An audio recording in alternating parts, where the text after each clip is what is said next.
স্বাধীনতার পরে আমরা শেখ মুজিবের শাসন দেখেছি, জোরে কোন কথা ঠিক কিনা? আমরা জিয়াউর রহমানের শাসন দেখেছি, আমরা এই 7 চাচার শাসন দেখেছি।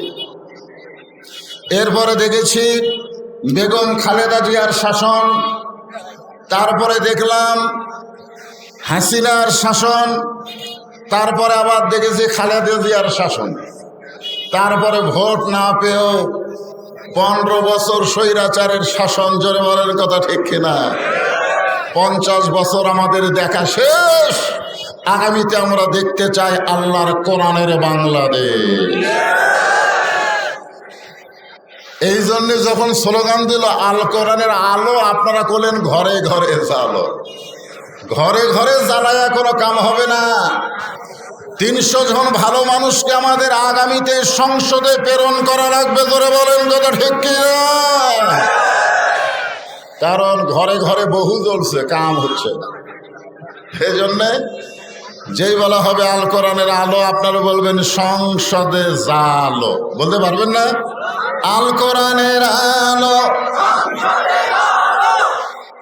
মাশাআল্লাহ, পবিত্র কোরআন আল্লাহ আমাদেরকে হেদায়েত স্বরূপ দান করেছেন। হেদায়েত আল্লাহ কোরআনের প্রথমেই বলেছেন জালিকাল কিতাব লা রাইবা ফীহি হুদাল লিল মুত্তাকিন।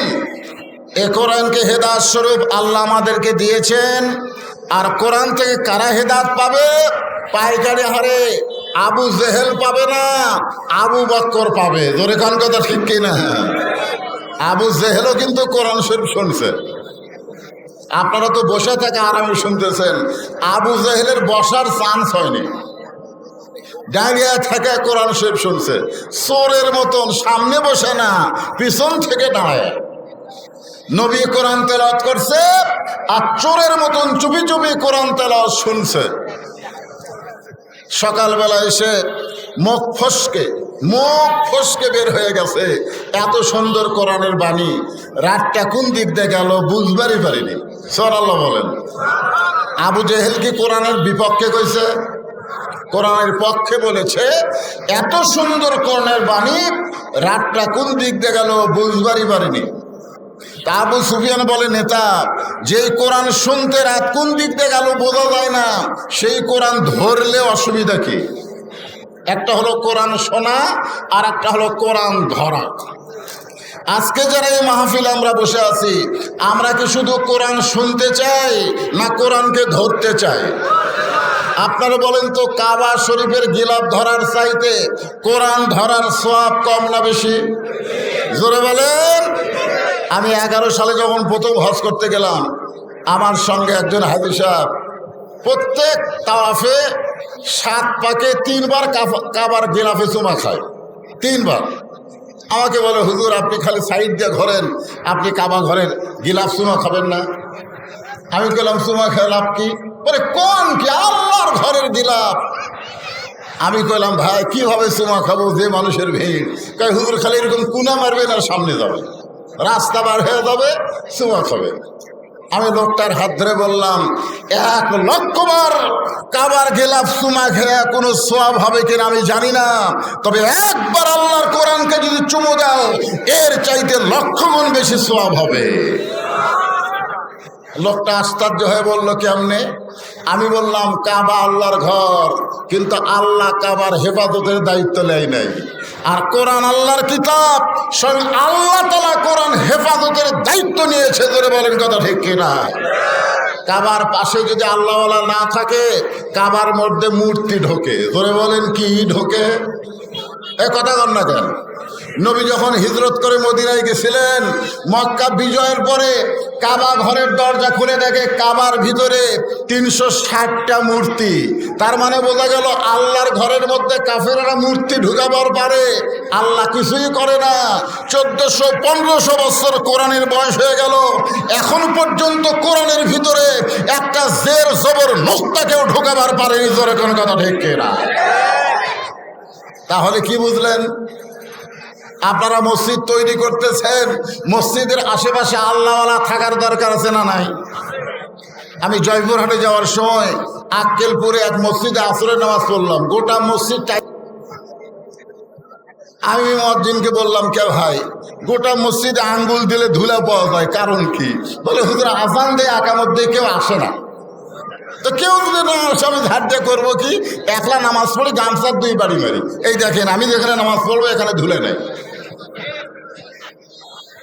আমি বললাম এত সুন্দর মসজিদ, মুসল্লি আসে না? কয় না হুজুর জুমার দিনে আসে, জুমার দিনে আসে, 5 ওয়াক্ত আসে না।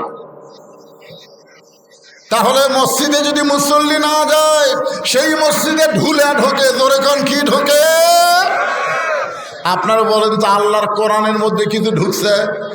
কেন ঢোকেনি? কারণ আল্লাহ নিজেই বলেছেন, ইন্না নাহনু নাযালনা যিকরা ওয়া ইন্না লাহু লাহাফিজুন। এই কোরআনকে আমি জিকির হিসাবে নাজিল করেছি, কোরআন হেফাজতের দায়িত্ব স্বয়ং আল্লাহ নিজে নিয়েছে। যেই কোরআনের আলোচনা তাফসির শোনার জন্য আপনারা এসেছেন, সেই কোরআন যদি বাংলার জমিনে আমরা দেখতে চাই, তাহলে শুধু কোরআনের ওয়াজ শুনলে হবে না, কোরআনকে বাস্তব জীবনে গ্রহণ করা লাগবে। জোরে কোন কথা ঠিক কিনা? কোরআনকে গ্রহণ করলে সে কেমন শক্তিশালী মানুষ হবে? মসজিদের মেম্বারে বসে হযরত ওমর নিজের গালে নিজে চড় মারতেছে, ডান হাতে ডান গালে চড় মারে, বাম হাতে বাম গালে চড় মারে। এমন সময় ওসমান গনি বলে, আমির আল মুমিনিন, আপনি কি পাগল হয়ে গেলেন?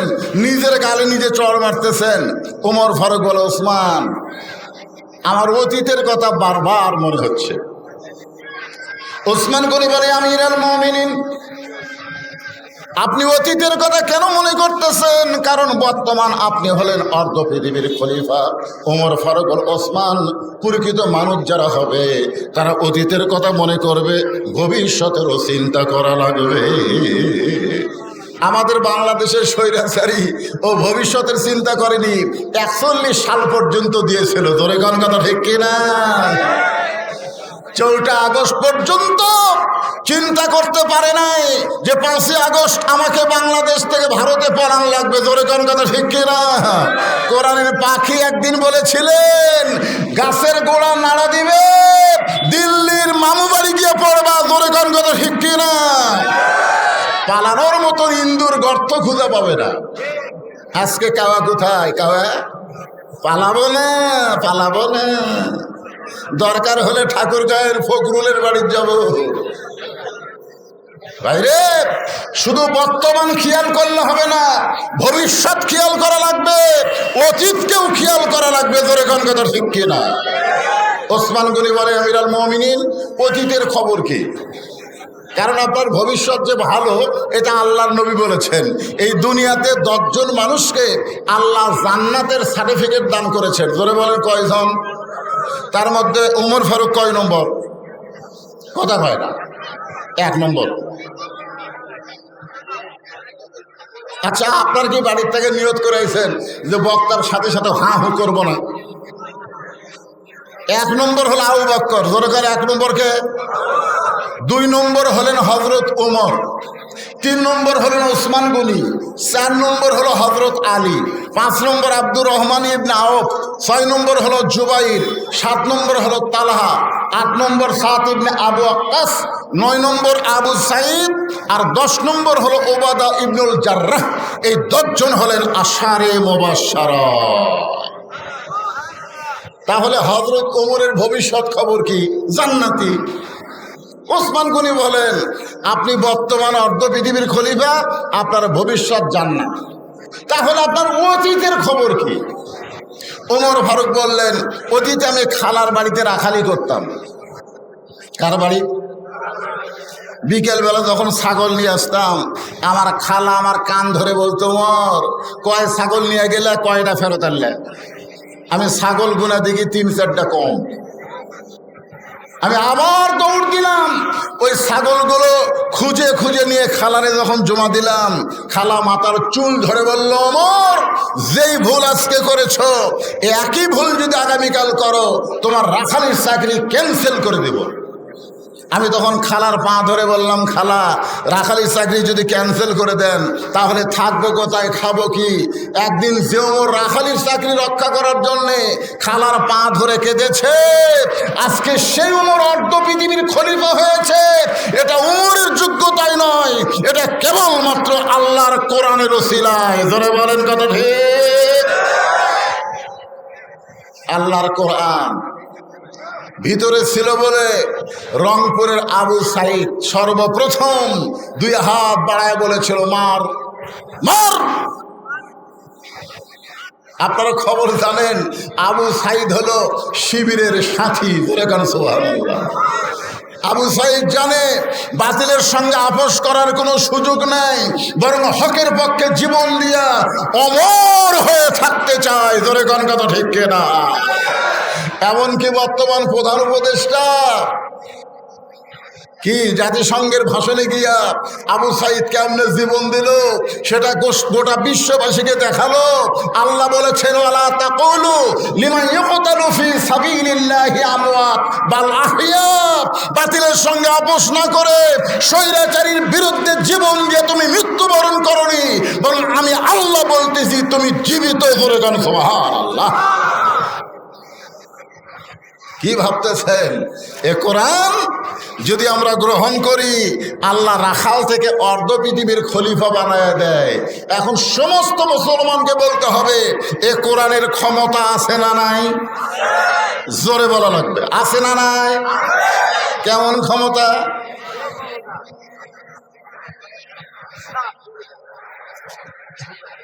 এই কোরআন দিয়ে যখন বাংলাদেশ চলবে, তখন বাংলাদেশের নেতাদের চেহারা কেমন হবে?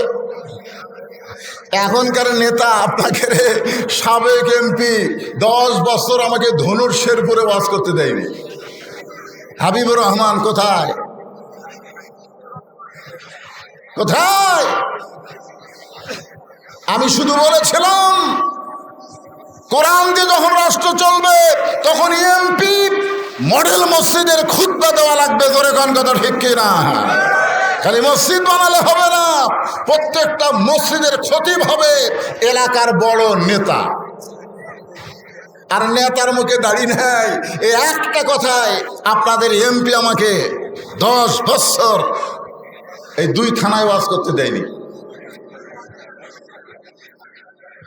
কি ভাবতেছেন? কোরআন দিয়ে যখন রাষ্ট্র চলবে, নেতা ইচ্ছা মতো চলতে পারবে না, নেতাকে চলতে হবে আল্লাহর কোরআন নবীর তরিকা অনুযায়ী। জোরে বলেন কথা ঠিক কিনা? এই জন্য আল্লাহ কোরআনে বলেছেন, আতিউল্লাহ ওয়া আতিউর রাসূল ওয়া উলিল আমরি মিনকুম। আল্লাহ আনুগত্য করো, নবীর তরিকা মোতাবেক চলো, আর তোমাদের আমিরকে তোমরা মানো। আমিরকে তোমরা মানো। বর্তমানে বাংলাদেশে একটা দলের আমির আছে না নাই? এ কথা কেন আছে না নাই? সব দলে আমির আছে, নেতা আছে, আমির অউলিল আমরি মিনকুম। জুমার দিনে আমির খুতবা দিচ্ছে, মাঝখান থেকে একজন মুসল্লি, আমিরুল মুমিনিন, আপনার খুতবা শুনবো না। ওমর ফারুক বললেন, আমার অপরাধ কি? বলে, আপনার অপরাধ হলো আপনি লম্বা জুব্বা গাওয়াত দিয়ে আমাদেরকে খাটো পাঞ্জাবি দিয়ে খুতবা দিচ্ছেন। আমাদেরকে খাটো পাঞ্জাবি দিয়ে আপনি লম্বা জুব্বা কোথায় পালেন? এটা না বলা পর্যন্ত আপনার বক্তব্য, আপনার খুতবা আমরা শুনবো না। আজকে যদি আপনারা বলেন, এমপি সাহেব আপনি শেরপুর ধনুরের এমপি হয়ে কানাডায় বাড়ি বানালেন কেন? বলা মাত্রই পুলিশ আপনাকে গ্রেফতার করবে। জোরে কোন কথা ঠিক কিনা? বাংলাদেশের মতন 96টা, একটা না দুটা না, 96টা দেশের খলিফা হযরত উমরের জুব্বা লম্বা। আমাদের বাংলাদেশের মতন কয় দেশ? কথা কয় না, কয় দেশ? 96টা দেশের খলিফার জুব্বা লম্বা। আর ওয়া শুনবে না। ওমর ফারুক চোখের পানি নিয়ে কান্না শুরু করলেন। এমন সময় আব্দুল্লাহ ইবনে ওমর 30 পারা কোরআনের হাফেজ, 6 লক্ষ হাদিসের হাফেজ। সুবহানাল্লাহ, জোরে কইতে পারলেন না? ওমর ফারুকের সন্তান কয় পারা কোরআনের হাফেজ? ধরে কোন কয় পারা? তার মানে বোঝা গেল নেতা শুধু নেতা না, নেতার সন্তানকেও যোগ্য শিক্ষা দিয়া মানুষের মতন মানুষ তৈরি করছে। ধরে কোন কথা ঠিক না? আজকের নেতাকে সন্তানের খবর কি? চেয়ারম্যানের বেটা আর 1.5 নিয়ে ঘরে, মেয়ে মানুষের অন্যা ধরে টান মারে। ধরে কোন কথা ঠিক কিনা? এই বকাটা কে রে? কয় চেয়ারম্যানের বেটা। ওরে বাবা রে, চেয়ারম্যানের বেটা। আর উপজেলার চেয়ারম্যান এমপি হলে তো কথাই নাই। অর্ধ পৃথিবীর খলিফা হযরত ওমরের সন্তান আব্দুল্লাহ বাবার পাশে দাঁড়ায় বলতেছে, রে নবীর সাহাবীরা, আমার বাবার লম্বা জুব্বা দেখে তোমরা খুতবা শুনবা না, কিন্তু আমার দিকে তাকায় দেখো। ওসমান গনি বললেন, আব্দুল্লাহ, আজকে জুমার দিনে সবাই নতুন কাপড় পরে নামাজ পড়তে আইছে, আর তুমি পুরাতন কাপড় পরে কেন নামাজ পড়তে আসলা? আব্দুল্লাহ বলতেছে, আমি যদি তোমাদের মতো নতুন কাপড় পরতাম তাহলে আমার বাবার জুব্বা লম্বা হতো না। আমি যদি তোমাদের মতো নতুন কাপড় পরতাম তাহলে আমার বাবার জুব্বা কি হতো না? লম্বা হতো না। তোমরা সবাই যখন ঘুমায় যাও, আমার বাবা তখন ঘুমায় না। নেতা হলে, কোরআনের নেতা হলে আর ঘুম থাকবে না। ইন্নাল্লাহা ইয়ামুরুকুম আন তুআদ্দুল আমানাতি ইলা আহলিহা ওয়া ইযা হাকামতুম বাইনান নাস আন তাহকুমু বিল আদল। জোরে বলেন সুবহানাল্লাহ। 6 বছর ধরে ন্যাংরামের চাষ করছে। ন্যাংরাম জ্যৈষ্ঠী মাসে দেখতে গেছে আম পাকছে কিনা। গাছের ডালে তাকায় দেখে ছোট্ট এক বাচ্চা আম পাড়তেছে আর ব্যাগ ভরাচ্ছে। বাগানের মালিক বলে, আমি খাইনি, আমার পরিবারের কেউ খায় নাই, আর তুই আমার কাছে চলে আম পাড়তেছিস, তোর বাপক যা বিচার দেবো। ছেলে খালি মুচকি মুচকি হাসে। বাগানের মালিক বলে, হাসিস কেন? বলে, হাসার কারণ হলো আমার বাবা কোথায় খুঁজবার যাবেন, আমার বাবাও তো আর এক গাছে চড়ছে। বাগানের মালিক তাকায় দেখে ওর বাপ খালি আম পাড়ে আর বস্তা ভরায়। গাছের ছায়ায় বসে কান্দের বলে, আল্লাহ, বিচার দিব কার কাছে? বেটাও চোর, বাপও চোর। আমাদের বাংলাদেশে 16 বছর কোনো বিচার ছিল না। আলেমদেরকে অন্যায়ভাবে জেলখানা, আর জালেমদেরকে জামিন দিয়ে মাস্তান। জোরে বলেন কথা ঠিক কিনা?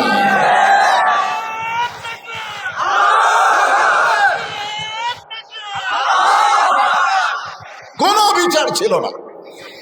বিচারের নামে প্রহসন করেছে 50 বছর কোরআনের তাফসীর কারো, যিনি আল্লাহর ওলি, প্রত্যেকটা মুসলমানের কলিজার মধ্যে যার জায়গা, অন্যায়ভাবে 13 বছর তাকে জেলখানায় বন্দি রেখে যখন আমরা দোয়া করি আল্লামা সাইদিকে, হুজুর আল্লাহ তুমি হেফাজত করো, আমাদের দোয়ায় হুজুর যখন খুব তরতাজা হচ্ছে, ওই সময় ভারতের ইন্ধনে আল্লামা সাইদি হুজুরকে বের করলো জেলখানা থেকে, হাসপাতালে নিয়ে গিয়া ইনজেকশন করে তাকে দুনিয়া থেকে বিদায় করা হলো। ধরে কোন কথা ঠিক কিনা? বিচার আছে? বাপও চোর, বাপও চোর, শালা বেটাও। বিচার দিবেন কার কাছে? আর যখন আল্লাহর কোরআনের সমাজ চালু হবে, বিচার কারে কয়? আব্দুল্লাহ বলতেছে, দুনিয়ার সবাই যখন ঘুমায়, আমার বাবা তখন ঘুমায় না। একদিন গভীর রাত্রে ঘুম থেকে চেতন পাইলাম। চেতন পাওয়ার পরে দেখে আমার মা দরজায় দাঁড়ায় আছে। আমি আব্দুল্লাহ চমকে গিয়ে বললাম, মা, সবাই যখন ঘুম পাড়ে আপনি তখন দরজায় কেন? মা কান্দার বলে, আব্দুল্লাহ, তুই জানিস না, যেদিন থেকে তোমার বাবা মদিনার খলিফা হয়েছে সেদিন থেকে তোমার বাবা ঘুমায় না। সবাই যখন ঘুম পাড়ে তখন চোরের মতন চুপি চুপি মানুষকে কেমনে কোথায় আছে দেখার জন্যে ঘুরে বেড়া। কোন র্যাব আছে? অর্ধ পৃথিবীর খলিফার কোন র্যাব আছে? কোন পুলিশ আছে? একা একা ঘুরতেছে। মদিনার মরুভূমিতে তাঁবু টাঙ্গানো। দূর থেকে হযরত ওমর দেখে তাঁবুর মধ্যে বাচ্চা কাঁদতেছে, আর মা বলতেছে, একটু ধৈর্য ধরো, গোশত সিদ্ধ হলেই তোমাদের খাবার দেব। ওমর ফারুক চমকে গেলেন। এত রাত হয়ে যায়, তারপরেও মায়ের গোশত সিদ্ধ হয় না। কাছে গিয়ে বললেন, মা, দুম্বার গোশত হলে 8 ঘন্টা লাগবে, উটের গোশত হলে 1 ঘন্টা লাগবে। এই গভীর রাত হয়ে গেছে, এখন পর্যন্ত তোমার গোশত সিদ্ধ হয় না, তোমার সন্তান ক্ষুধার জ্বালায় কান্দে, তোমার কি দয়া মায়া নেই? মেয়েটা পর্দার ভিতর থেকে বলে, পথিক, এই গভীর রাত্রে তুমি আমার খবর কেন নাও? আমার বাড়ি হলো ইয়ামিন দেশে। আমি শুনতে পাইলাম মদিনার খলিফা নাকি ওমর খুব ভালো মানুষ। আমি ওমরের কাছে আমার দুইটা এতিম বাচ্চাকে নিয়ে সাহায্য পাওয়ার আশায় ওমরের দরবারে গিয়ে দেখি এত মানুষের ভিড়। আমি ভিড় ঠেলে মহিলা মানুষ ওমরের কাছে যাওয়ার পারলাম না। আমি রাতের বেলা তাবু টাঙ্গাইছি, আগামীকাল সকালবেলা ওমরের দরবারে যাব। কিন্তু গভীর রাত্রে আমার দুইটা সন্তান ক্ষুধার জ্বালায় যখন কাঁদতেছে, আমি তখন মা হয়ে তাদেরকে ঘুম পাড়ানোর সান্ত্বনা দেওয়ার জন্যে পানি আর পাথর পাতিলের মধ্যে দিয়া নিচে আগুন জ্বালায় বলতেছি, বাবা এই গোস্ত সিদ্ধ হলেই তোমাদেরকে খাবার দেব। কিন্তু আমার দুইটা বাচ্চার এত ক্ষুধা, ওদের চোখে ঘুম ধরতেছে না। আমার মনে হয় ফজর পর্যন্ত আমার সন্তানকে আমি বাঁচাবার পারবো না। সঙ্গে সঙ্গে হযরত ওমর বলে, মা একটু ধৈর্য ধরো, মা একটু ধৈর্য ধরো। এক দৌড়ে বাইতুল মালের দরজায় আসলাম ডাক দিলেন। আসলাম বলে, আমির আল মুমিনিন, এই গভীর রাত্রে কি বলেন? বলে, এক বস্তা খাবার আমার মাথায় উঠে দে। আসলাম বলতেছে, আপনি হলেন আমির, আমি হলাম চাকর, কোথায় খাবার বস্তা নিয়ে যাওয়া লাগবে আমারে হুকুম দেন। ওমর ফারুক বলে, আসলাম রে, একজনের পাপের বোঝা আর একজন কেউ টানবে না, দিয়ে আমার মাথায় উঠে দে। বিশাল খাবার বোঝার যখন মাথায় উঠে দেয়, ওমর ফারুক বস্তা নিয়ে যখন দৌড় মারতেছে, পিছন দিক থেকে আসলাম কান্দের বলে, আমির আল মুমিনিন, এত জোরে দৌড়ালে যদি আপনি পড়ে যান আপনার কষ্ট হবে। ওমর ফারুক বলে, আসলাম রে, নির্দিষ্ট সময়ে যদি জায়গা মতো যাবার না পারি তাহলে জাহান্নামের আগুনে আল্লাহ পাক আমাকে পুড়ায় ফেলবে। তাবুর পাশে গিয়ে বললেন, মা মা রুটির হালুয়া তৈরি করো। মেয়েটা রুটি হালু তৈরি করে ওমর ফারুকের হাতে যখন দেয়, ওমর ফারুক দুইটা এতিম বাচ্চাকে দুই উরাতের উপরে বসায়া রুটি হালুয়া যখন ছিঁড়ে ছিঁড়ে মুখে দেয়, দুইটা বাচ্চা খায় আর ওমর ফারুকের চেহারার দিকে তাকায় থাকে। ওমর ফারুক গভীর রাত্রে কান্দের বলে, আল্লাহ এ অধমকে জাহান্নামের আগুন থেকে তুমি বাঁচায় দাও। মেয়েটা বলতে, পথিক, ভালো মানুষের গল্প শুনেছি, জীবনে কোনো ভালো মানুষ দেখে নাই, আজকে তুমি এত ভালো, আমার বিশ্বাস হয় তুমি যদি মদিনার খলিফা হইতা তাহলে আল্লাহ মদিনাকে জান্নাত বানায়া দিত। আব্দুল্লাহ বলতে, সাহাবীরা রে, তোমরা যখন ঘুমাও আমার বাবা তখন ঘুমায় না। গভীর রাত্রে আব্দুল্লাহ আমার দরজায় গিয়ে বলতেছে, আব্দুল্লাহ আব্দুল্লাহ। আমি দরজা করে তাকায় দেখি বাবা একটা কাপড়ের টুকরা নিয়ে দাঁড়ায় আছে। আমি বললাম, বাবা বাইতুল মাল থেকে আমার একটা কাপড় দিচ্ছে, আপনি আর একটা দিয়ে রাখছেন, তাহলে নেতার বেটা হওয়ার মধ্যে লাভ আছে। একটা পাশি আর একটা দিয়ে রাখছেন। ওমর ফারুক বলে, না বাবা, আমি তোকে দিতে আসিনি রে। ইন্নাল্লাহা ইয়ামুরুকুম আন তুআদ্দুল আমানাতি ইলা আহলিহা ওয়া ইযা হাকামতুম বাইনান নাস আন তাহকুমু বিল আদল। যদি আমানতের খিয়ানত করি, গোটা মদিনা আল্লাহর আমানত। জোরে বলেন কথা ঠিক কিনা? বরং এই কাপড়টা আমার গায়ে খাটো হবে, তোরটা যদি আমারে দান করিস, তোরটা আর আমারটা মিলে আমি একটা লম্বা জুব্বা বানাবার চাই। আব্দুল্লাহ বলে, গভীর রাত্রে আমার কাপড়ের টুকরা আমার বাবাকে দান করলাম, বাবা তার কাপড় আমার কাপড় একত্র করে সারা জুব্বা বানায়া সেই জুব্বা পরে বাবা এখন খুতবা দেয়। এখন বলো আমার বাবার খুতবা শোনা যায় কিনা যায়? সমস্ত সাহাবীরা চিল্লায় বলে, আল্লাহর কোরআনকে যখন রাষ্ট্র চলবে এমন ভালো মানুষকে নেতা হিসাবে পাওয়া যাবে। তাহলে ভালো নেতা যদি আমরা পাবার চাই, এই ডক্টর কামালের সংবিধান দিয়ে হবে না, ব্রিটিশের আইন দিয়ে হবে না, আল্লাহর কোরআন বাংলার জমিনে প্রতিষ্ঠা হওয়া লাগবে। জোরে বলেন কথা ঠিক কিনা? তাই যান, আমি একটা আয়াতে কারিমা আপনাদের সামনে তাফসীর করব। আমাদের কাহালতে কোনো মানুষ যখন মারা যায়, মরার খবর শুনে সকলে বলে, ইন্না লিল্লাহি ওয়া ইন্না ইলাইহি রাজিউন। আমি কিন্তু ওয়াজের ভূমিকায় আয়াতটা পড়ছি, আপনাদের মনে আছে? ইন্না লিল্লাহি, হায় হায় রে। এখানে আল্লাহ কি বলতেছে আপনারা একটু মনোযোগ দিয়ে শুনবেন, গরমের দিন তো বেশি লম্বা ওয়াজ হবে না। আল্লাহ বলতেছেন ইজা মানে যখন, আসাবাতুহুম মুসিবা, তোমাদের উপরে বিপদ আপদ মুসিবত আসবে, কলু, তখন তোমরা বলবে ইন্না লিল্লাহি ওয়া ইন্না ইলাইহি রাজিউন। আপনারা বলেন তো বর্তমানে বাংলাদেশে সবচাইতে বড় বিপদ কি? কথা কয় না বলে। আচ্ছা, আপনার ধনুটের মানুষ হলেই তো বগুড়ার লোক না? তা আমার ভাষা কি আপনাকে বুঝতে অসুবিধা হচ্ছে? আমি কিন্তু এই ভাষা নিয়ে গোটা বাংলাদেশ ওয়াজ করি। কয়েকদিন আগে গাজীপুরে ওয়াজ করলাম, গাজীপুরের লোকেরা বলে হুজুর মাঝে মধ্যে একটু বগুড়ার ভাষা কবেন তো। তা আপনারা কি বুঝতেছেন? এই মুহূর্তে বর্তমানে বাংলাদেশের সবচাইতে বড় বিপদ কি? একজন কষে তা আবার আসতে কর। আমার এলাকার এক ছোট্ট বাচ্চা সবসময় কান্দে, হুজুরের কাছে দোয়া চাইছে, হুজুর দোয়া পড়ে ফুঁক দিছে, কান্নার বেড়ে গেছে। কয় হুজুর কি দোয়া দিলেন? কান্দে। তখন আয়াতুল কুরসি পড়ে এক গ্লাস পানি ফুঁক দিয়ে বলে পানি খিলাও। পানি 3 বার খিলানোর পরে কান্না আরো বাড়িছে। মা তখন মনে মনে কয় দোয়া দরুদের আর বরকত নাই রে। 1-1 মাস পরে হুজুরের সাথে দেখা, কে মা তোমার সন্তান যে কান্দে আর কান্দতেছে?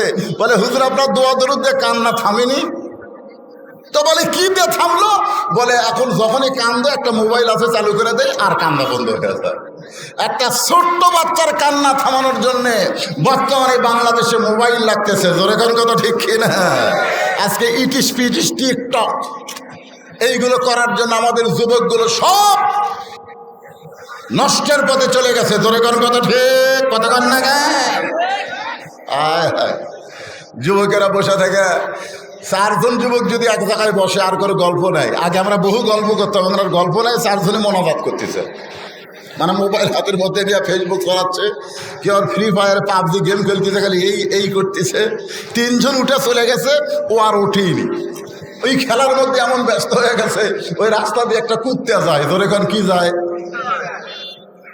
কুত্তা মনে করছে এটা গাছের গোড়া হবে, লড়া নাই সবাই নাই, ওই গাছের গোড়া মনে করে পেশাব করে দিছে। ওই তখন পিছন দিকে তাকায় দেখে কুত্তা পেশাব করছে, তাও সারার হুঁশ হয়নি। এই মুহূর্তে সবচাইতে বড় বিপদ হলো মোবাইল। 2 নম্বর বিপদ হলো বেপরদা নারী। ধরে কোন কথা ঠিক, খুব খেয়াল করবেন। বেপরদা নারীর কারণে আমাদের সমাজের যুবকেরা এমনি তো মোবাইল একটা বিপদ, আবার ওই মোবাইল দিয়ে কান সারতেছে। আমি যখন এসে শুনলাম আপনাদের এলাকার অধিকাংশ মানুষ বিদেশে থাকে, তখন আমার মনের মধ্যে হলো এরকে বউগুলার খবর কি না। যখন বিদেশে স্বামী চলে যায়, আমি বলছি বিয়ে করার আগে যাও। আমার ওয়াজের মধ্যে আছে, দেখবেন, বিয়ে করার আগে যাও। আবার বিয়ে করলে বাচ্চা কাচ্চা যখন হবি, অন্য কারোর সাথে পরক্রিয়া করার সুযোগ থাকবে না, তখন যাও। জোরে কোন কথা ঠিক কিনা? সব বাপ মায়ের জমি বিক্রি করে বিদেশে যায়, আর বইয়ের নামে অ্যাকাউন্ট করে, টাকা পাঠায়। বাপ মা যখন মোবাইল করে, বাবা জমি বিক্রি করে তোর সৌদি আরব পাঠালাম, তোর খবর কি? বলে মা ধরা খাসি, 3 বছর হলে জেলে আছি। এদিকে শালা বইয়ের অ্যাকাউন্টে টাকা পাঠায়। মাকে বাবাকে মিথ্যা কথা বলে বাড়িতে আইসা রাস্তার মোড়ে শোনে ওর বউ আর বাড়িতে নাই, দেওয়ার সাথে পালায় গেছে। ধরে কোন ঠিক কিনা? আমার মা বোনদেরকে পর্দানিশী হওয়া লাগবে। আমার মায়েরা যারা আজকে আলোচনা শুনতেছেন, একটু মনোযোগ দিয়ে শোনেন। ইজা আসাবাতুহুম মুসিবা, আল্লাহ বলতেছেন যখন তোমাদের উপরে বিপদ আপদ মুসিবত আসবে, বাংলাদেশের মেয়েদেরকে যদি আমরা ভালো করতে চাই, কোনো ওয়াজ দিয়ে নারীদেরকে ভালো করা যাবে না। ভালো করতে গেলে আল্লাহর কোরআনের আইন লাগবে। ধরে বলেন ঠিক কিনা? আপনার বলেন তো, মেয়েদের ভালো করার আইন আল্লাহর কোরআনে আছে না নাই? কি আইন? এই মাঝখান থেকে কে উঠল রে? না, ওঠা বসা যদি করেন তা আমিও উঠি। কিসের মুরব্বী? ও যে একটা পাইছে ভাইরাল মুরব্বী, কি খালি মুরব্বীর দোষ?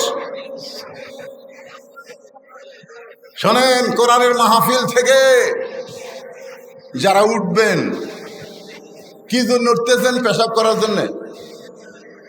আজকে এই কোরআনকে মহব্বত করে যতক্ষণ আমি কথা বলবো, মুসিবত এবং বিপদ, ইন্না লিল্লাহি ওয়া ইন্না ইলাইহি রাজিউনের তাফসীর করব, যদি 1 ঘন্টা 1.5 ঘন্টা 2 ঘন্টা লাগে, কোরআনকে মহব্বত করে যারা বসাই থাকবেন, পেশাব লাগার পরেও যারা উঠবেন না, ওয়ানুনাজ্জিলু মিনাল কোরআনি মা হুয়া শিফাউ ওয়া রাহমাতুল লিল মুমিনিন, এই কোরআনের ওসিলায় সমস্ত বেদি বেরাম আল্লাহ তার ভালো করে দিবে।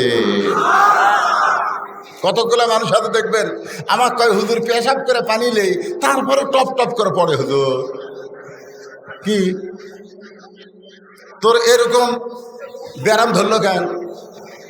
এই ব্যারাম ধরার কারণ হলো কোরআনের সঙ্গে বেয়াদবি করছে। তোরে কণ্ঠে পেশাব লাগার পরে উঠবেন না, বসে থাকবেন। অত্যন্ত গুরুত্বপূর্ণ কথা। বর্তমান বাংলাদেশের প্রেক্ষাপটে আমাদের নারীগুলো যদি ভালো হয়ে যায়, ওদের পেটের ভিতর থেকে যে সন্তান আসবে, ওরা তাকবীর ছাড়া কোনো দল করবে না। যেই দলে আল্লাহর তাকবীর আছে সেই দলের কর্মী হবে। জোরে কোন কথা ঠিক না? বাংলাদেশে বড় বড় দল আছে, আছে না নাই? ওই দলে আল্লাহু আকবার তাকবীর দেন তো দেখি, কত বড় বড়। আওয়ামী লীগের মিছিলের মধ্যে কেউ যদি বলে নারায়ে তাকবীর, ও ঘাট ধরে বাইর করে দিবে। জোরে কোন কথা ঠিক কিনা? কেন হামাকের দলের তো তাকবীর নাই। বিএনপির সালাউদ্দিন কাদের চৌধুরীর ছেলে হুম্মাম কাদের চৌধুরী একবার চিটাগাঙ্গে তাকবীর দিছিল। সমস্ত বিএনপির নেতারা মাথা নিচু করে আছে। সাংবাদিক গিয়ে বলল, আপনাদের মাথা নিচু কেন? বলে হঠাৎ হয়ে গেছে, এটা তো হামাকের তাকবীর লয়। তাহলে তাকবীর কার? ভালো মায়ের সন্তানগুলোই তাকবীরওয়ালা দল করে। জোরে বলেন কথা ঠিক কিনা? তা আমাদের মাগুলো ভালো হোক, এটাকে আমরা চাই না? জোরে কোন চাই কি চাই না? তো কি দিয়ে ভালো করবেন? ওয়াজ দিয়া? আমার ওয়াজ দিয়া কোনোদিন মা বোনেরা ভালো হবে না। মা বোনদেরকে ভালো করতে গেলে আল্লাহ পবিত্র কোরআন কারিমের মধ্যে বলেন, অকরনা ফি বুয়ুতিকুন্না ওয়ালা তাবাররুজনা তাবাররুজাল জাহিলিয়াতিল উলা। আমি ঘরের মধ্যে থেকে জানলা দিয়ে দেখলাম এত মা বোনের আসতেছেন, পুরুষের চাইতে বেশি। তো এদের জন্য কিছু ওয়াজ করার দরকার আছে না নাই? গভীর রাত্রে খাদিজাতুল কুবরা রাসূলের হাতটা ধরে কাঁদতেছেন। আল্লাহ নবী বলে, খাদিজা কাঁদেন কেন? বলে, কান্দার কারণ হলো যে কোনো সময় আমার মৃত্যু হবে, যে কোনো সময় আমার মৃত্যু হবে। যারা প্রকৃত আল্লাহওয়ালা হয়, যে কোনো সময় তাদের মৃত্যু হবে, এই বিশ্বাস থাকে তাদের কলিজায়। জোরে বলেন কথা ঠিক কিনা? আর যারা শয়তান আলা হয়, তারা খালি ফাঁসির চিন্তা করে। উমুকের ফাঁসি হলো, উমুকের ফাঁসি হলো। শয়তান যে উমুকের ফাঁসির চিন্তা করে, নিজের মরার চিন্তা করে না। এরকম লোক আছে না নাই? জোরে করে আছে না নাই? উমুকের ফাঁসি হলো ভাই, উমুকের ফাঁসি হবি রে, তুই যে মরবু রে। ফাঁসির তারিখ আছে, মরার কোনো তারিখ। খাদিজাতুল কুবরা বলে, হুজুর যে কোনো সময় আমার মৃত্যু হবে, মৃত্যুর পরে আমার কিছু সুখবর আপনি জানাবেন না? আল্লাহ রাসূল বলে, খাদিজা, এই পৃথিবীতে 10 জন পুরুষকে আল্লাহ জান্নাতের সার্টিফিকেট দিয়েছে। 1 নম্বর হলো আবু বকর। এই পৃথিবীতে 10 জন নারীকেও আল্লাহ জান্নাতের সার্টিফিকেট দিয়েছে। 1 নম্বর হলো খাদিজাতুল কুবরা। তাহলে নারীদের মধ্যে 2 নম্বর কে হলে ভালো হয়? পুরুষের মধ্যে 2 নম্বর কে?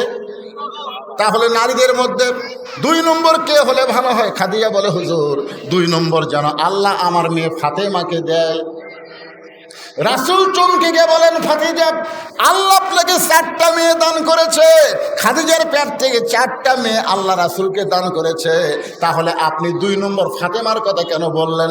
আপনি রোকেয়ার কথা বলতে পারেন, আপনি জয়নাবের কথা বলতে পারেন, আপনি কুলসুমার কথা বলতে পারেন। আপনি রোকেয়া, জয়নাব, কুলসুমা না বলে ফাতেমার কথা কেন বলতেছেন? খাদিজা বলে, হুজুর আপনি হলেন বাবা আর আমি হলাম মা। কোন সন্তান কেমন এটা মা বলতে পারে, এটা বাবা জানে না। কোন সন্তান কেমন এটা কে জানে? এ কথা কন না কেন? কে জানে? মা জানে। আমরা বাপ কিন্তু বুঝি না কোনটা আমার সন্তান, কোনটা পরের সন্তান। বাবু তো ঠিকই করতেছে। বাবাই আনন্দে মাতিয়া সাগরে ভাসাইয়া সেই যে চইলা যায় খবর লয় না। মাজন ধরিয়া উদরে কতই যতন করে 10 মাস পরে পায় প্রসবের বেদনা। এমন দরদি ভাবে কেউ হবে না আমার মা গো। সুবহানাল্লাহ বলেন। খাদিজা বলতে, হুজুর আপনি তো বাবা, আপনি বুঝবেন না। আমি মা হয়ে বলতেছি, ফাতেমা যখন জন্ম নিছে, কি নিছে? কতক্ষণ কি নিছে? কুলসুমা জন্ম নিছে, আমি বুঝবার পারছি আমার প্রসব বেদনা আছে। জয়নাব জন্ম নিয়েছে, আমার প্রসব বেদনা আছে। রোকেয়া জন্ম নিয়েছে, আমার প্রসব বেদনা আছে।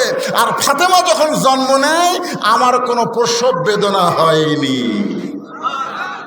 ফাতেমা জন্ম নেওয়ার পরে আমি মা হইয়াও তার ইজ্জত দেখতে পারিনি। ছোট্ট ফাতেমা জন্ম নেওয়ার সঙ্গে সঙ্গে তার 2টা হাত দিয়ে তার ইজ্জতকে ঢেকেছে।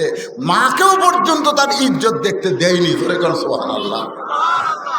এই কারণেই আমি বলতেছি ফাতেমাকে আল্লাহ যেন 2 নম্বর জান্নাত দেয়। আল্লাহ রাসূল বললেন, খাদিজা ফাতেমা তো জান্নাতি না।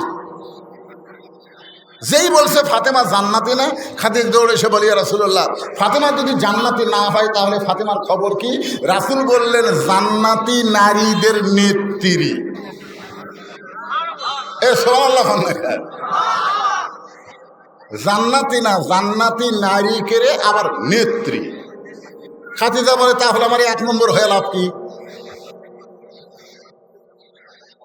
ওগো আল্লাহর নবী, এখনো কেউ শোনেনি আমি আর আপনি পাল্টান, আপনি পাল্টান, আমাকে জান্নাতি নারীদের নেত্রী ঘোষণা করেন আর ফাতেমাকে 1 নম্বর জান্নাতি কম।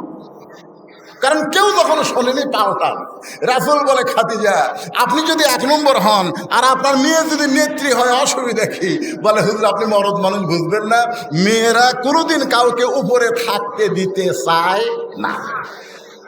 হাসিনা যতদিন ছিল খালেদার কঠিন অসুখ, বিদেশে যাওয়ার জন্য বহু অনুরোধ করছে।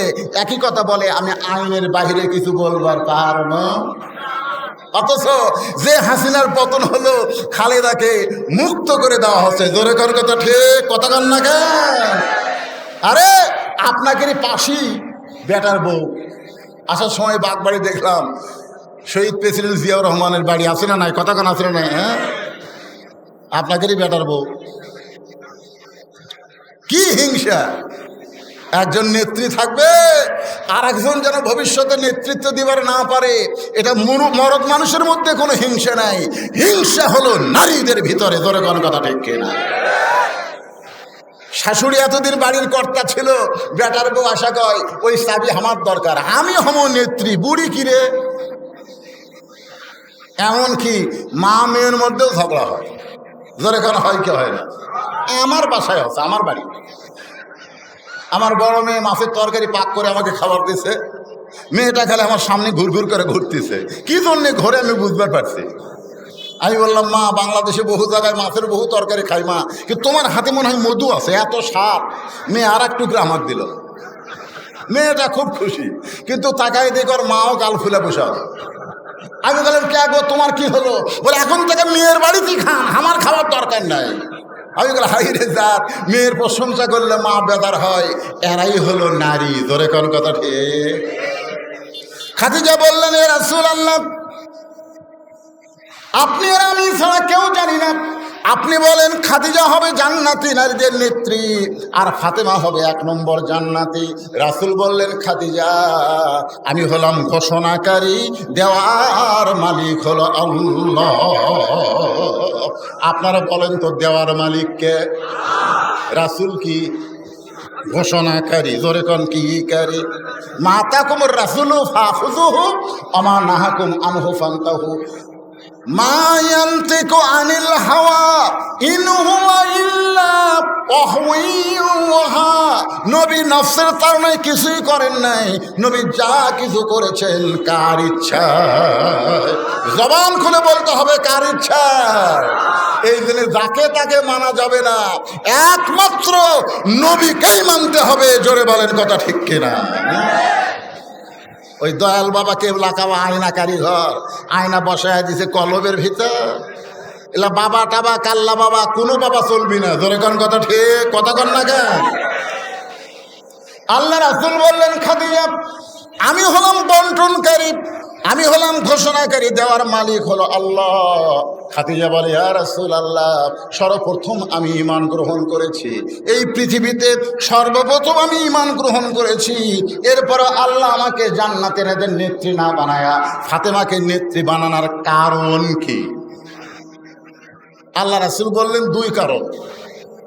এ মা বোনেরা মনোযোগ দিয়ে শোনেন,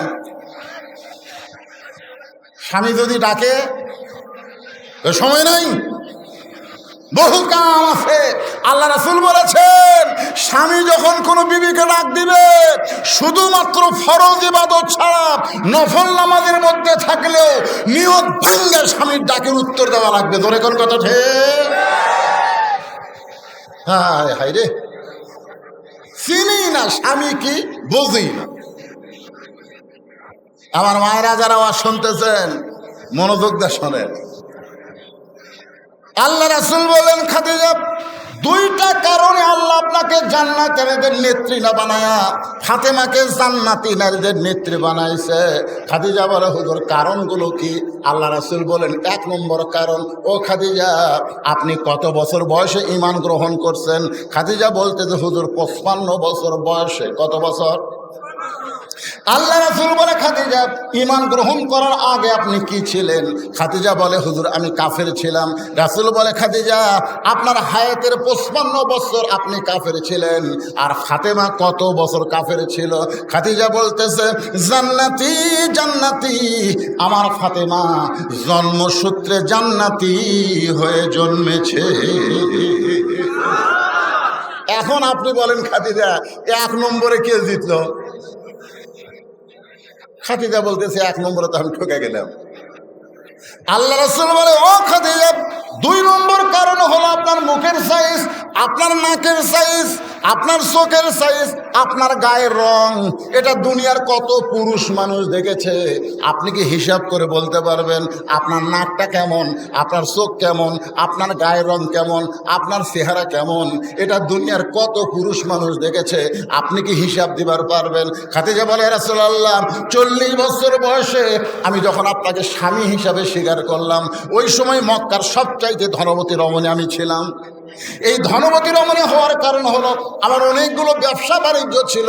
এই ব্যবসা বাণিজ্য চালাতে গিয়া হাজার হাজার পুরুষের সঙ্গে আমার দেখা সাক্ষাৎ হয়েছে। আমার নাকের সাইজ, আমার মুখের সাইজ, আমার গায়ের রং দুনিয়ার বহু পুরুষ বলতে পারে। রাসূল কান্দের বলে খাদিজা এখন বলেন ফাতেমার নাকের সাইজ কেমন, ফাতেমার গায়ের রং কেমন, ফাতেমার চেহারা কেমন? এটা দুনিয়ার কত পুরুষ বলতে পারে।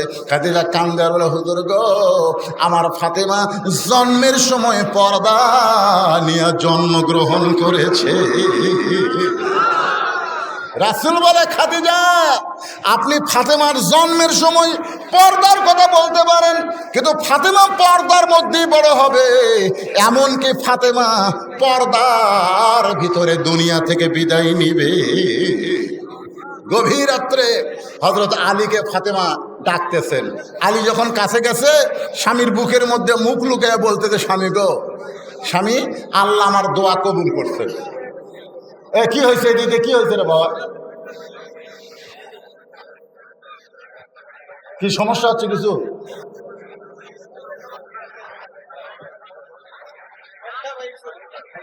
একটা মাইকে চলছে না। আপনাকে কি ওয়াজ শুনতে কোনো সমস্যা হচ্ছে? তে না চললে খবর কি? যদি না চলে অসুবিধা কি? আপনারা বলেন তো রাস্তার লোক আর মাহফিলের ভিতরের লোক দুটা সমান? দুটা সমান? মুরগির তলের ডিম আর সাইটের ডিম দুটা সমান? 12 ডিম দিছে, 10 ডিমের বাচ্চা হচ্ছে। মুরগি এলাকায় খেরে ডিম দিলাম 12টা, বাচ্চা হলো 10টা, ডিম দিলাম 12টা, বাচ্চা হলো 10টা। কারণ কি? তখন একজন বুদ্ধিজীবী বলতেছে এই 10টা ডিম মুরগির নিচে ছিল রে, উষুম পায়ে বাচ্চা আছে, আর এই 2টা ডিম খালি সাইড মারছে, সাইড, খালি সাইড। তো সাইড মারা ডিম কি সিদ্ধ হবে? ওকে ভেজে খাওয়া যাবে? ওই কাজ রে ওই পচে গেছে। যারা সাইডে আছে এরা কাজিয়া ডিম, জোরে কোন কথা ঠিক না? মুরগির তলে থাকো, স্বামীরা তলে দাঁড়া। সুবহানাল্লাহ বলেন। আমার মায়েরা খালি টাক লাগা কথাগুলো শুনতেছে, আর আপনারা চিন্তা করতেছেন কি? একটু মনোযোগ দিয়ে শুনতে হবে ভাই। বুকের মধ্যে স্বামীকে নিয়ে বলে, স্বামী গো, আল্লাহ আমার দোয়া কবুল করছেন। আলী খালি মুচকে মুচকে হাসে। ফাতেমা বলে, হাসেন কেন? বলে, দোয়া কবুল করা তো খুশির কারণ। আপনারা বলেন তো, আমরা এতদিন ধরে দোয়া করছি, আল্লাহ আল্লাহ স্বৈরাচারীর পতন দাও, আল্লাহ সাইদি হুজুরক মুক্তি দাও, আল্লাহ আমাকে দোয়াত কাম হাসা কাম হাসা। আমাকে দোয়ার কারণেই তো আবু সাইদ মুগ্ধরা জীবন দিছে, তোর কোন কথা ঠিক না? যে দোয়া করতে করতে হুজুর বুড়া হয়ে গেল রে, কাম হচ্ছে না, বুড়া হয়ে গেছি। এমনও দোয়া করেছি, রব্বানা আতিনা ফিদ দুনিয়া হাসিনা অফিল আখিরাতে হাসানা, বাংলাদেশে হাসিনা, মরে গেলে হাসানা, জোরে কোন কথা ঠিক কিনা? আইরে টেকনিকের দোয়া ভাই। হ্যাঁ, এই যে দোয়া করেছি, সেই দোয়ার ফসল আমরা পেয়েছি 24 সালের 5 আগস্ট। ধরে বলেন কথা ঠিক? দোয়া মানে চেষ্টা, খালি দোয়া হয়নি, দোয়ার সাথে চেষ্টাও হয়েছে। আল্লাহর বান্দারা একটু মনোযোগ দিয়ে শুনবেন। দোয়া যদি কবুল হয় তাহলে খুশি হওয়ার কথা। ও ফাতেমা, কান্দো কেন? ফাতেমা বলে, স্বামী গো, আল্লাহ কি দোয়া কবুল করছে, এটা কি আপনি শুনবেন না? আলী বলতেছে, কি দোয়া? ফাতেমা বলতেছে, ও গো স্বামী, আমি সবসময় দোয়া করতাম, আল্লাহ পর্দার মধ্যে আমার মৃত্যু দিও। আল্লাহ তাআলা আমার দোয়া কবুল করেছে। আলী আরো হাসে।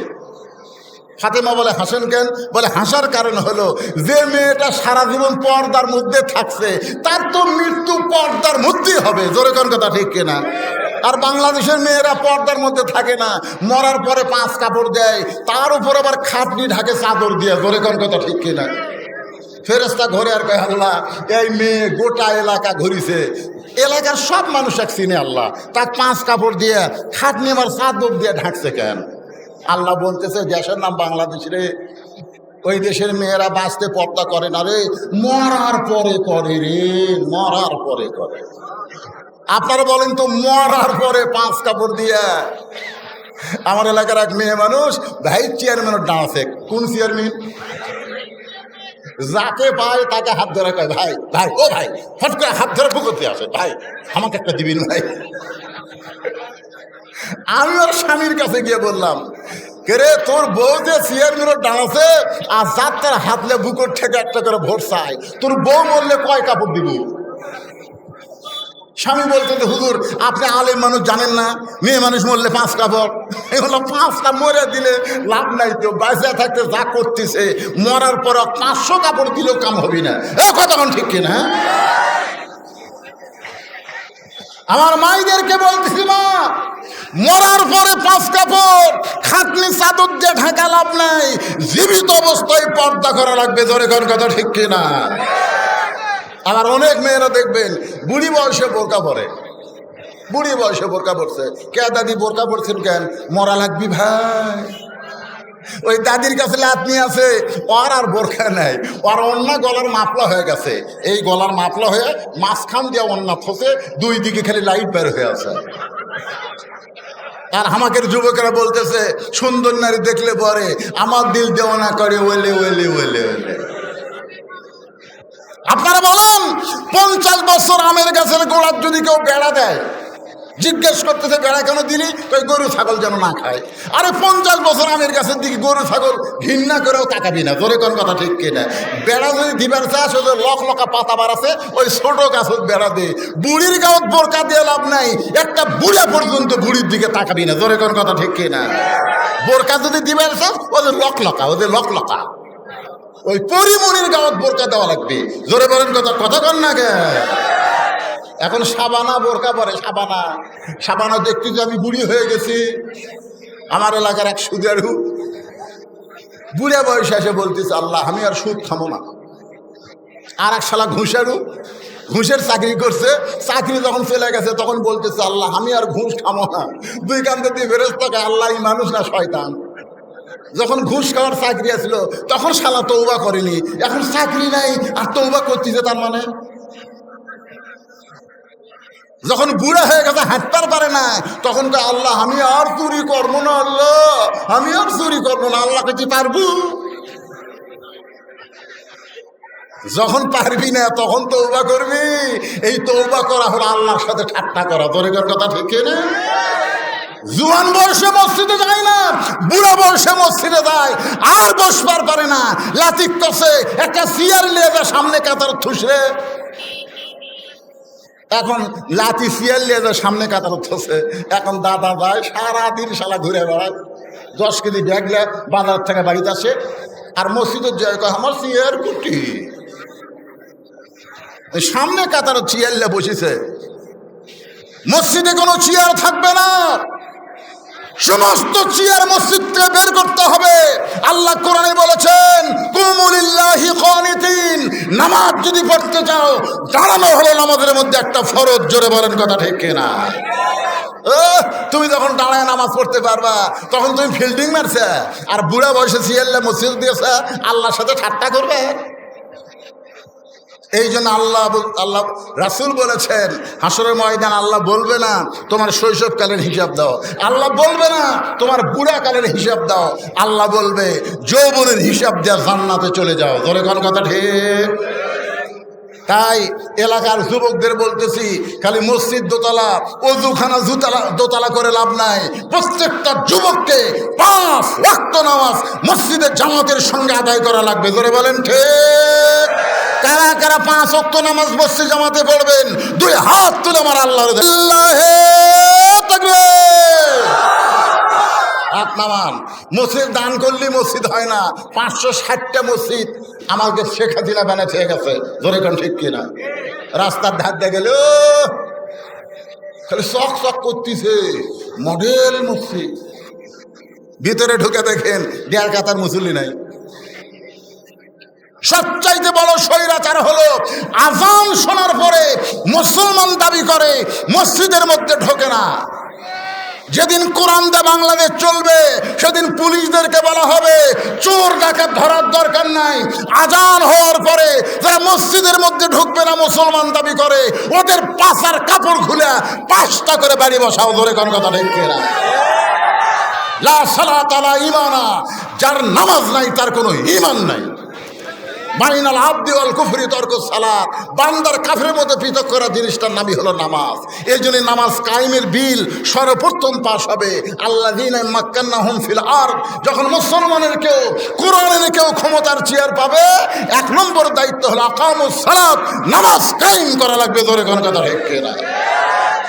নামাজ যদি কায়েম হয় ইন্না সালাতা তানহানিল ফাহশাই ওয়াল মুনকার, একমাত্র নামাজই পারে মানুষকে যাবতীয় ফাহিশা এবং খারাপি থেকে বাঁচায় দিতে। সবচাইতে বড় বিপদ হলো মুসলমান দাবি করার পরেও নামাজ পড়ে না। ইন্না লিল্লাহি ওয়া ইন্না ইলাইহি রাজিউন। আলী বলতেছে সারা জীবন তুমি পর্দার মধ্যে ছিলা, পর্দার মধ্যে মৃত্যুবরণ করবে, এই দোয়া আল্লাহ কবুল করেছে, তাহলে কান্দার কারণ কি? ফাতেমা বলে স্বামী গো কবে মৃত্যু হবে এটা কি আপনি শুনবেন না? আলী বলে ফাতেমা মৃত্যুর খবর কেউ বলতে পারবে না, কে কখন মরবে এটা একমাত্র কে জানে? আরো জোরে। ফাতেমা বলতেছে আল্লাহ যদি কাউকে জানায়। আলী বলতেছেন আল্লাহ যদি জানায় সেটা ভিন্ন কথা। ফাতেমা বলতেছে আল্লাহ পাক আমাকে জানাইছেন আজকে গভীর রাত্রে আমার মৃত্যু হবে। যেই বলছে গভীর রাত্রে মৃত্যু হবে, গাছের গোড়া কাটলে গাছটা যেমন পড়ে যায় হযরত আলী তেমনি পড়ে গেলেন ঘরের মাঝে।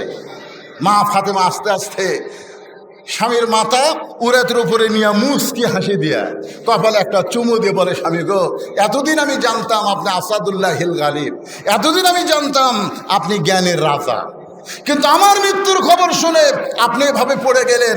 আপনি কি জানেন না এই দুনিয়া থাকার জায়গা না, আসলে যাইতেই হবে। জোরে কোন কথা ঠিক কিনা? স্টার জলসা জি বাংলা যে নারীরা দেখতেছেন, ভারতের চ্যানেলগুলো দেখতেছেন আর বজরুলের ওয়াজ শুনতেছেন, কাম হবি না। চ্যানেল দেখতে দেখতে মরে যাবেন, হিন্দুর সাথে জাহান্নামে যাওয়া লাগবে। ধরে কোন কথা ঠিক কিনা? যেই ভারত আমাদের 400 বছরের পুরাতন বাবরি মসজিদ ভাঙ্গা রাম মন্দির বানালো, সেই ভারত আমাকে বন্ধু না শত্রু? আরো জোরে বলেন। ফারাক্কার বাঁধ খুলে দিয়ে বাংলাদেশকে যে ভারত ডুবাতে চায়, বাংলাদেশের শুধু হাসিনা, শুধু শেখ মুজিবরকে ভারত পছন্দ করে, বাংলার জনগণকে ভারত পছন্দ করে না। কারণ শেখ হাসিনা বাংলাদেশকে ভারতের অঙ্গরাজ্য বানাবার চাইছিল। জোরে কোন কথা ঠিক কিনা? আমার মা বোনদের অনুরোধ করি, মা, স্টার জলসা জি বাংলা ধার দিয়ে যাবেন না। কারণ ওই নাটক চলতে চলতে বাদ্য বাজে কি বাজে না? এজোর এখন বাজে কি বাজে না? মুসলমানের ঘরের মধ্যে কি হরি হরি হরি হরি। আমার মায়েরা মনোযোগ দিয়ে শোনেন। ফাতেমা বলে, স্বামী গো, আমি মরে যাওয়ার পরে আমার 3টা চাওয়া আপনি পুরা করবেন। 1 নম্বর চাওয়া হলো রাতের অন্ধকারে মৃত্যু হবে, রাতের অন্ধকারই আমাকে দাফন করবেন। 1 নম্বর চাওয়া কি? রাতের অন্ধকারে মৃত্যু হবে, রাতের অন্ধকারেই দাফন করবেন। 2 নম্বর চাওয়া হলো আমার কোনো জানাজার ব্যবস্থা করবেন না। 3 নম্বর চাওয়া হলো আমার লাশটা খাটনিতে তুলবেন না, আপনি কান্দে করে নিয়ে জান্নাতুল বাকির পূর্ব কোণায় সবুজ রঙের একটা বাতি জ্বলবে, ওই বাতি বরাবর আমাকে দাফন করবেন। দাফন করার পরে হযরত আলী আল্লাহকে বলতেছে, আল্লাহ, ফাতেমার পর্দাকে কবুল করে নাও। বলার সঙ্গে সঙ্গে সামনে কয়েকটা পুরাতন কবর দেখা যায়। আলী চিৎকার করে বলে, এখনই ফাতেমার কবর দিলাম, সেই নতুন কবর গেল কোন জায়গায়? কে যেন বলতেছে, আলী রে, ফাতেমা পর্দা নিশি, আমি আল্লাহ জোহরা ডিগ্রি দিয়া ফাতেমার কবরটাকে পর্দা করে দিয়েছি।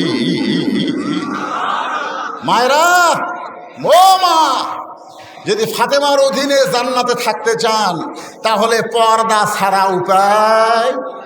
আরো জোরে বলেন।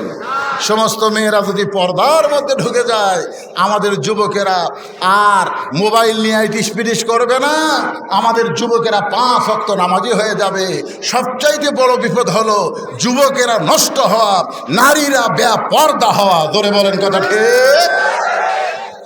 মানুষ মরে গেলে আমরা বলি ইন্না লিল্লাহি ওয়া ইন্না ইলাইহি রাজিউন। এটা মানুষ মরার পরে পড়ার আয়াত না, এটা হলো বিপদ আপদ মুসিবতের আয়াত। কিন্তু মানুষ মরলে আমরা কেন পড়ে? এই ছেলেরা, সামান্য কিছু সময় ধৈর্য ধরো। আমার হাতত ঘড়ি আছে, গরমের দিন খুব লম্বা ওয়াজ হবে না। তাহলে মানুষ মরলে আমরা কেন পড়ি? আপনারা সত্যি করে বলেন তো, আল্লাহ রাস্তায় যারা জীবন দেয়, আল্লাহ বলেছেন, ইয়া আইয়ুহাল্লাযীনা আমানু তাকুল্লাহা হাক্কা তুকাতিহি ওয়া লা তামুতুন্না ইল্লা ওয়া আনতুম মুসলিমুন। মুসলমান হয়ে কেউ যদি মরে, তার ঠিকানা কবর না জান্নাত। সবাই বলেন। তাহলে মুসলমানের জন্য মরা বিপদ না ভালো? বেঁচে থাকাই তো বড় বিপদ। বর্তমান বাংলাদেশে ইমান নিয়ে বাঁচাটাই বিপদ। জোরে কোন কথা ঠিক কিনা? বর্তমান কিন্তু কোরআন দিয়ে যখন বাংলা রাষ্ট্র চলবে, তখন আমাদের দুর্বল ইমানকে আল্লাহ কোরআনের ওসিলায় কি করবে?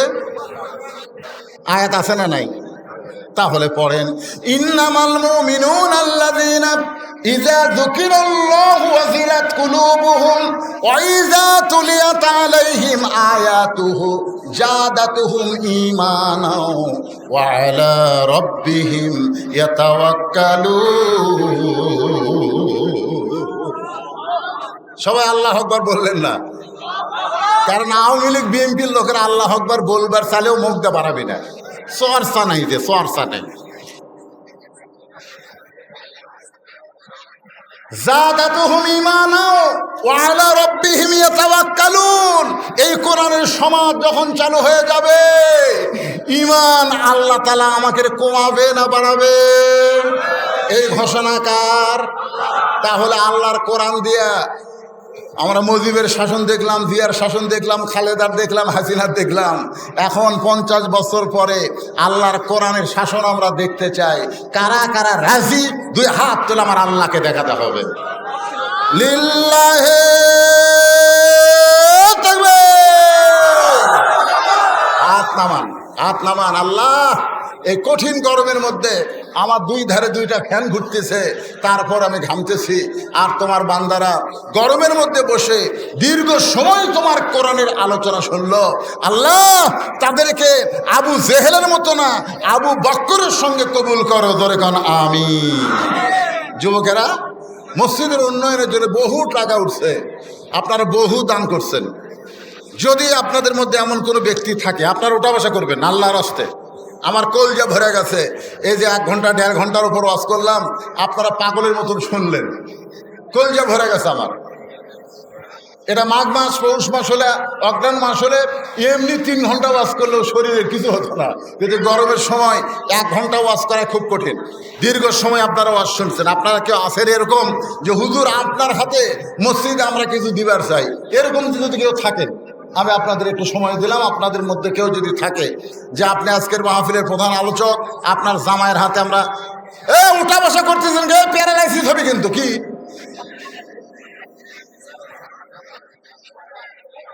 দূর দারাজ থেকে লোক আইছে, তো ইস্তিগফার পড়েন, আস্তাগফিরুল্লাহ আল্লাযী লা ইলাহা ইল্লা হুয়াল হাইয়ুল কাইয়্যুম ওয়া আতুবু ইলাইহি। কি দিবেন আপনি? ওনাকে আপনার চেনেন?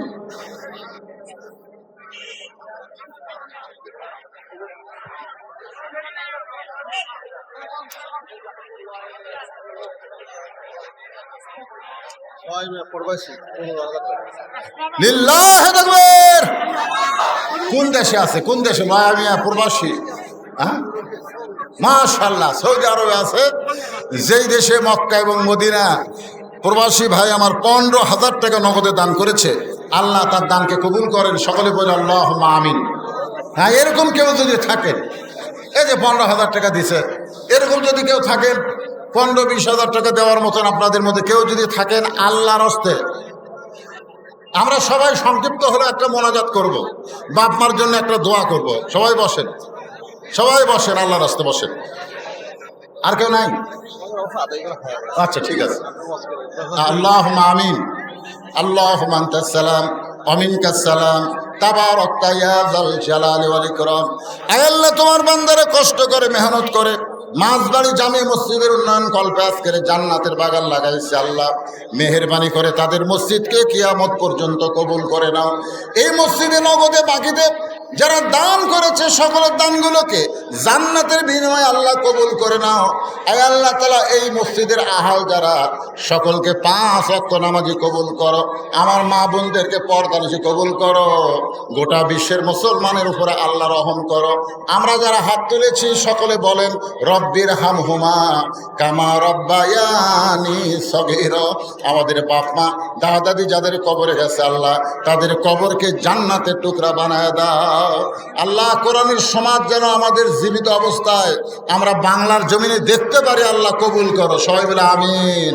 সুবহানা রাব্বিকা রাব্বিল ইজ্জাতি আম্মা ইয়াসিফুন ওয়া সালামুন আলাল মুরসালিন। আজকের মাহফিলের সম্মানিত সভাপতিকে আল্লাহ তুমি কবুল করো, সহ সভাপতিদের কবুল করো, প্রধান অতিথি কবুল করো, বিশেষ অতিথিরা যারা আছে আল্লাহ সকলকে আল্লাহ তুমি কবুল করো। যারা মসজিদে কম বেশি দান করেছে তাদেরকে কবুল করে মৃত্যুর সময় জবানে জারি করে দিও লা ইলাহা ইল্লাল্লাহু মুহাম্মাদুর রাসূলুল্লাহ সাল্লাল্লাহু আলাইহি ওয়াসাল্লাম। আসসালামু আলাইকুম ওয়া রাহমাতুল্লাহি ওয়া বারাকাতুহু।